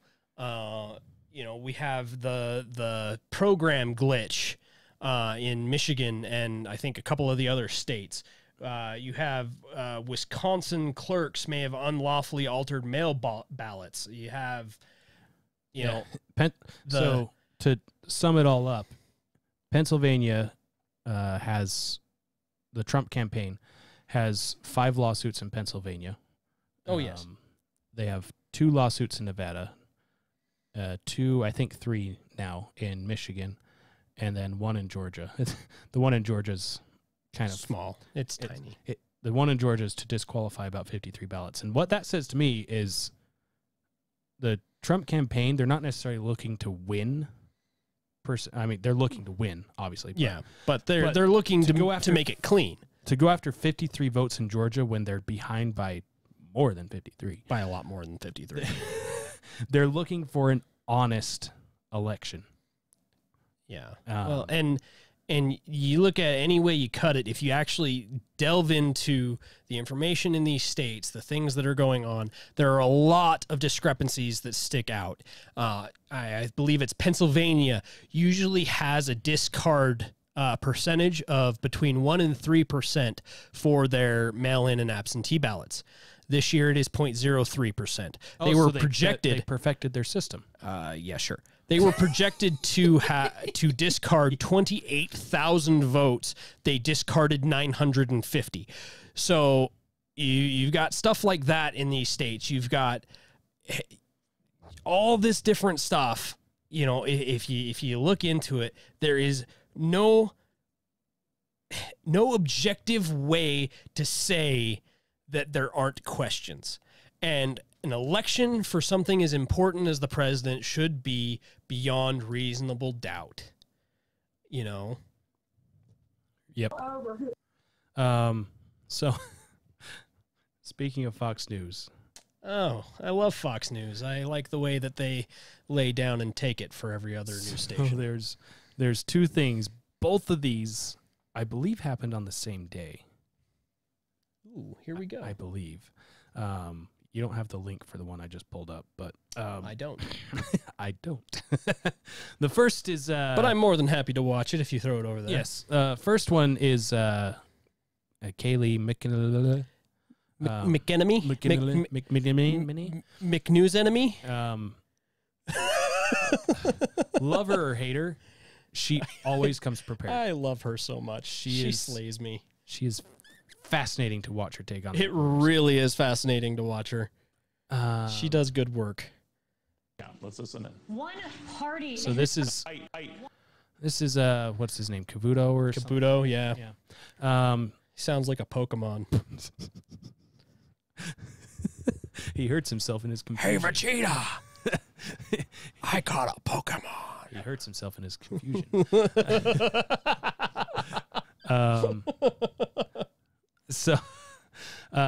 So he's doing his thing, and then Kaylee gets up to do a press briefing, so they break to her to hear what she has to say, and this is what transpired. What's been going on in some states, notably Pennsylvania, with the vote count. Let's listen in. One party in America that opposes verifying signatures, citizenship, residency, eligibility. There is only one party in America trying to keep observers out of the count room. And that party, my friends, is the Democrat Party. You don't take these positions because you want an honest election. You don't oppose an audit of the vote because you want an accurate count. You don't oppose our efforts at sunlight and transparency because you have nothing to hide. All true. You take these positions because you are welcoming fraud and you are welcoming illegal voting. Probably true. Our position is clear. We want to protect the franchise of the American people. We want an honest, accurate, lawful count. We want maximum sunlight. We want maximum transparency. We want every legal vote to be counted, and we want every illegal vote to Whoa. I just think we have to be very clear. She's charging welcoming fraud and welcoming illegal voting. Unless she has more details to back that up, I can't in good countenance continue showing you this. I want to make sure that maybe they do have something to back that up, but that's an explosive charge to make. The other side is effectively rigging and cheating. If she does bring proof of that, of course, we'll take you back. So far, she has started saying right at the outset, welcoming fraud, welcoming illegal voting. Not so fast. And right about here, he cuts away to something else. And right about at that moment, she starts listing evidence. She talks about the affidavits. She talks about all of the different things that they are taking to court. And there's a lot of videos and stuff cycling around virally. And don't listen to most of the videos. 99% of those are probably just misunderstandings and people just trying to get popular. Yeah. If you really want to know the things that are big that are most likely affecting things, go look at the lawsuits. Look at all of the different things that they're fighting, the places where they're recounting, and this different stuff, because they're taking lawsuits for things where there is a good chance that the state and the polling stations broke not federal law, but the actual own state's law. For instance, in Pennsylvania, I believe one of the lawsuits is for addresses that were added at the polling station that the ballots clearly state if you leave any of this information blank, your ballot is invalid. Right. Is that the one signed by a witness? Yes, and the witness. You have to have address. a witness signature, and you have to have a witness address. And they were filling in witness addresses at the polling location. At the polling location. Yeah, and that is illegal. It's an illegal vote to count that vote when it has something that disqualifies it from being counted. Yeah, Pennsylvania is so bad that the courts had to step in twice on just allowing people to observe the vote count, which is illegal. Yeah, because all candidates involved are allowed to have representatives at the polling locations, at the counting locations, to verify the count is clean and fair and all that stuff. Mm-hmm. So when she says illegal voting, and he immediately I can't allow this to happen. You have to allow it to go, because you have to let them finish what they're saying so that you can debunk what they're saying. If you just simply cut away, and it looks like she's not going to do that, and make a blanket statement, you're being dishonest with your viewers, you're being dishonest with yourself, and you are in fact aiding and abetting these all of the lies and all of the things that are currently hurting our country. Yes. Because it isn't the exposure to other ideas that is bad for us. It is the echo chamber. It is the I watch CNN and nothing else. It is I watch Fox News and nothing else. Yep. It is I listen to Young Turks and nothing else, which Young Turks is essentially a domestic terrorist organization, in my opinion, from the things I've heard from them. I mean, they only named themselves after the group that started the Armenian genocide, but it's yeah. Well, I mean, when you have actual episodes of them calling for violence, it's kind of blatant, in my opinion. But and they get their facts wrong all the time. They have meltdowns all the time because they live in an echo chamber. You have to expose yourself. Yeah. Anyway, finish the sentence. You can't leave it hanging. Awkward pause. You have to expose yourself to other ideas. You have to expose yourself to different ways of thinking, because otherwise you live a miserable and angry life when you encounter people that don't think the way you do.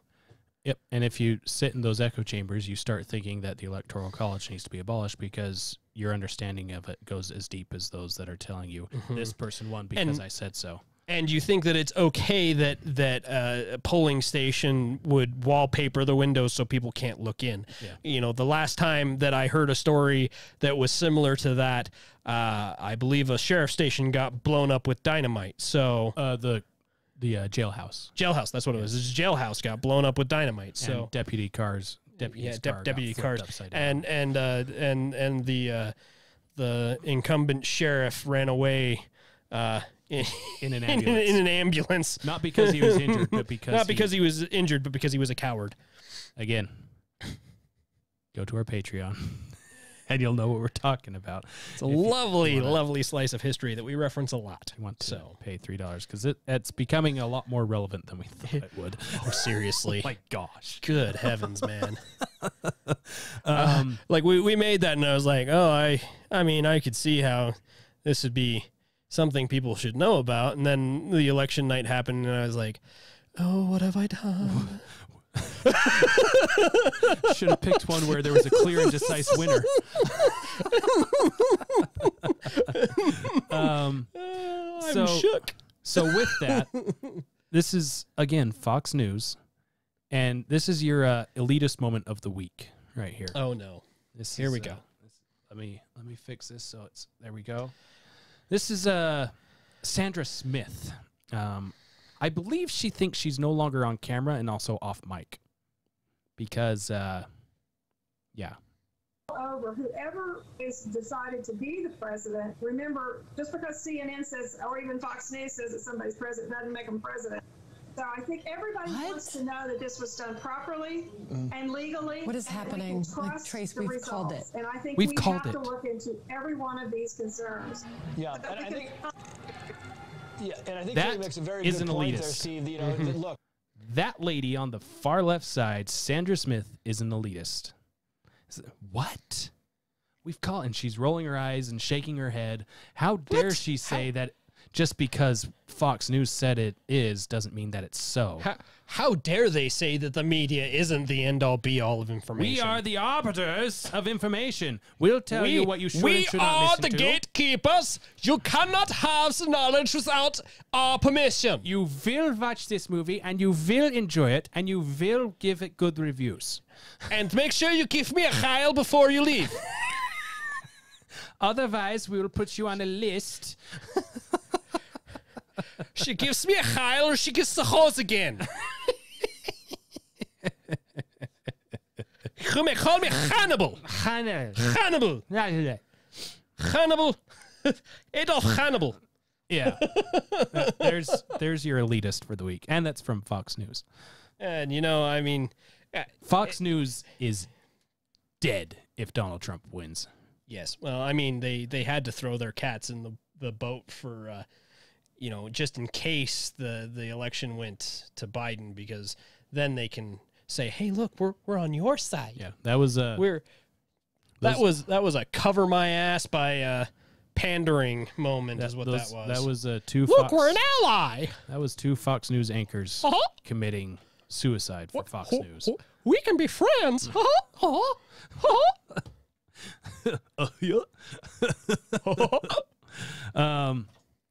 Yeah. So a little bit more, so something on the more poetic justice side, literally justice. Sis, plural. Justice sis. So I don't know how many of you remember 2000 election. I think it was 2004, wasn't it? No, it was 2000. Yeah, it was 2000 or 2004, one of the two. When Bush ran against Gore. Yeah, it would have been 2000. 2000. Right. The infamous hanging Chad, Florida ballots, la la la la la la la. This is something else fun. The media called Al Gore the president-elect and printed it in their newspapers and all that stuff. Al Gore is not. Never was the president of the United States of America. Oof. And that wasn't the first time. Before that, it was Truman and... Remember that time that they called the guy a president-elect and he wasn't? That was good times. Yeah, good thing Gore's going to win this one handedly. You mean Biden?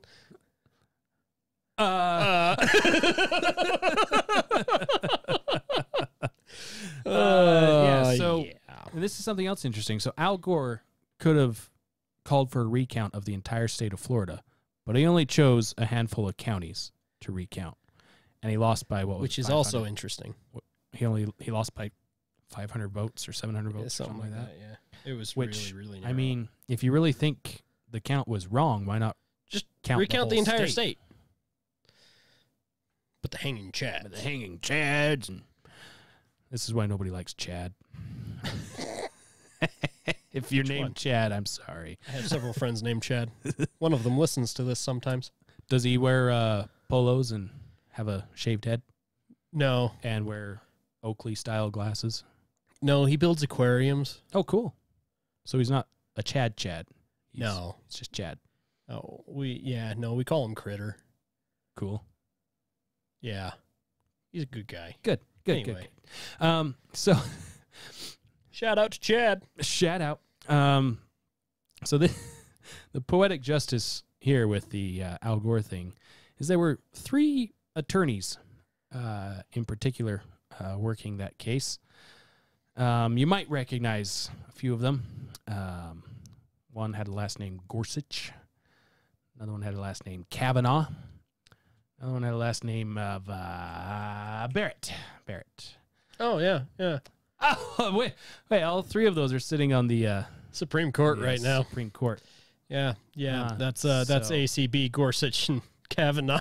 All three of them are on the Supreme Court at the moment. On the off chance or high chance that this ends up going to the Supreme Court, 3 of the justices were involved with the last time there's a big issue with something like this. Yep. So I got one thing to say about that, and that is do it. Do it. Well, this has been fun, and it's been real, but I don't know that it's been real fun. I mean, we laughed a lot. Yeah, well, I usually laugh a lot, but mostly to keep from crying. To hide the crying. Oh, well, in other news, they rolled out a new national anthem this week. For the Biden? Yeah, for the Biden inauguration. Right. I actually got a snippet of it we can play here. Oh, that's lovely. That's lovely. There you go. It's really powerful. But they changed the language here to Chinese. Sounds like it's backwards R's there, though. Yeah, they... sounds a little... They just translated it straight across. Oh, It was interesting. Nice. This is really inspiring. It is. Yeah. It makes me want to go stand in a bread line. Mm-hmm. Yeah. It's good stuff. All right. Well, you guys know what to do. Comment, like, subscribe, hit the little notification bell. Check us out on Patreon. Check us out on Patreon. I mean, and there's really only one thing on there because we're new to all of this. But check us out. Yeah, we'll get another one up this month at some point. We just need to figure out what to do. So if you guys want to join the Discord or message us, whatever, we do have a Discord channel now. We will post a invite link to that. And if you become a patron, you get... And yeah, if you join Patreon, it automatically adds you to the Discord. So, yeah. And there's that. You guys can let us know different history pieces that you would like us to do, or if you have comments, concerns, news stories you would like us to cover. Little stories like when we first started and we talked about a guy that was hanging off the side of a truck carrying wine, trying to drink wine out of the truck. That was such a good day. Those Those kinds were of the stories days. would be good to have. Miss those are harder and harder those days. and harder and harder to miss find. those days. But anyway, reach out to us, say hi, and we will see you guys next time. Bye.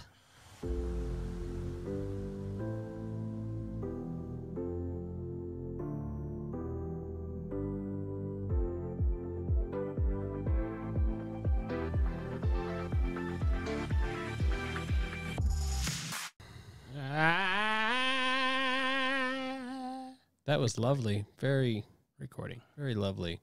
That should be that should look really good on the sound bar. Yeah, I mean, and a little fluctuation in there too. You were a little flat, but you had some nice pitchiness in there. Yep. I bumped the whammy bar accidentally. I have my moments. Is that what they're calling it nowadays? Sure. All right. Or do we need to do a sync thing, or are we just jumping into it? Here we go. Thank you. I didn't know if you needed to click the... Oh, no, because everything's on one now. Everything is all in okay, one. well, then let's just go.